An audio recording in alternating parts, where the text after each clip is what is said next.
anytime that you switch platforms, it's going to be a huge struggle. But I think, especially for us, this time was very difficult.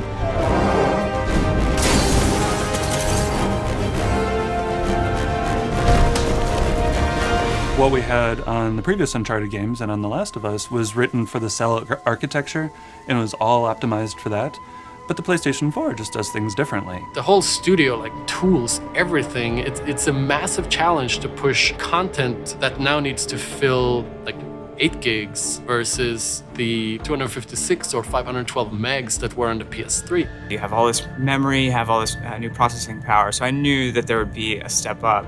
I think I was surprised, and I think a lot of people in the studio were surprised by just how big that leap was going to be. First kind of starting, we asked the question of PlayStation 4, what can we do? And for me, there were always new things that there were still left to put in the game, like how do you put a vehicle in Uncharted and still make it Uncharted? Oh, this was really a great idea, Nate. Do you want to drive? Oh, you're doing just fine. It's been a challenge because we really wanted to feel like the interaction is causing things to happen. So whenever it's driving over dusty terrain, there's a lot of dust kick up. And then say you go into a muddy section, the effects are going to communicate that too. If the tires spin out, then they're going to kick up a lot of mud and the vehicle's going to get muddy. And we just want to have that connection between this vehicle that you're controlling and the environment that you're in. Can we do the convoy sequence from Uncharted 2 and 3, but now I'm in control of that vehicle at the same time? And driving through a dense urban city, driving quickly, is quite a challenge because you're looking at all that geometry and all that complexity just flying by you, but you can't halfway do it because you'll know. So we have to spend so much time thinking about the people that are populating the scene, the signs in the scene, the vegetation in the scene, and even though that stuff's flying by, it's got to be convincing. We're trying to make the gameplay experience more rich by basically giving the player more choices. So we've added our rope mechanics, so that's not just a gimmick, like that's fully integrated into just about all of our gameplay encounters. Obviously the rope has a huge effect on combat, so we've got melee moves that come out of rope, using the rope to traverse the space to get an advantage, either in open combat or in stealth. One thing I really appreciated that like Bruce kind of brought around from the beginning was, let's explore the meat and potatoes of this game again. Let's get back to just like what is the core gameplay of this. We know we're gonna get the set pieces. We know we're gonna have these big things and we're gonna push that as well. But get back into our gut of like, what is Uncharted? What is the traversal gunplay? What we wanted to do with the combat is really push the things that are unique to Drake, the things that are unique to him as a character.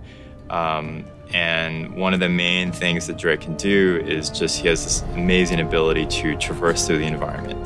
The climbing system in Uncharted 4 has been completely overhauled. We've come up with a system that gives just an unprecedented amount of fine control over Drake as he climbs. You have full analog control over both of his hands to put his hand exactly on the rock, on the handhold where you want it to be, and fluidly go from one climb to another.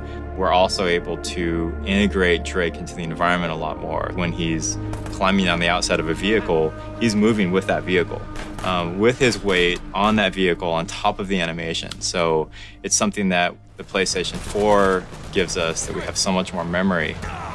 That tends to be our biggest constraint in animation, is just trying to fit all this motion, all this animation in memory. In the past, for example, when you had a character traversing with you, that character's traversal was scripted. Like once you moved here, they would move in these very specific ways. Now actually it's very systemic, and both the enemies and your allies can view the terrain in kind of this 3D space. When you have big spaces and you have the mobility of Nathan Drake, you gotta have mobility within your AI.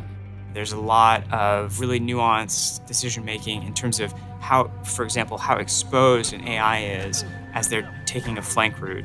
They now have this like really complex knowledge of the exposure to the player's vision as they're taking a flank route, and they will kind of dynamically decide, okay, this is actually a better route because there's more cover along this route. We didn't want a game where you just sit behind one piece of cover and just sitting there and the stop and pop. You're sitting there and shooting. We really wanted you to move through the environment, to outsmart them, to flank them, for them to be able to chase you around and just have that constant motion.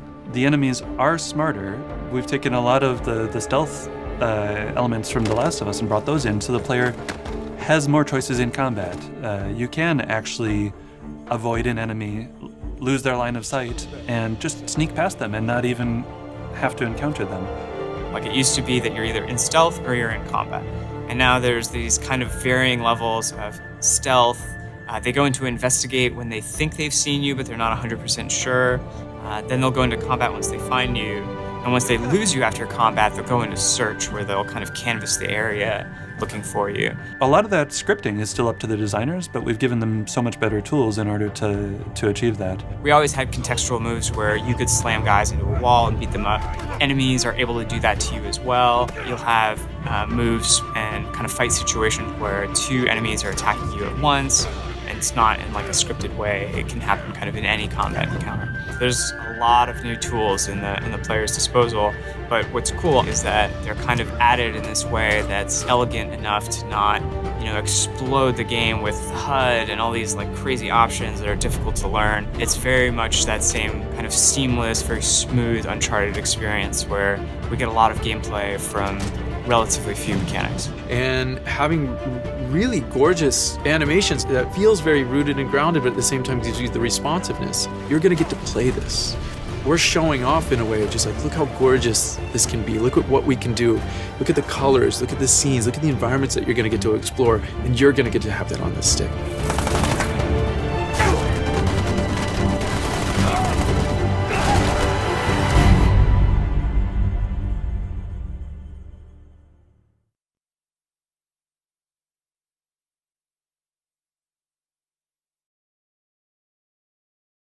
PS4 for the players.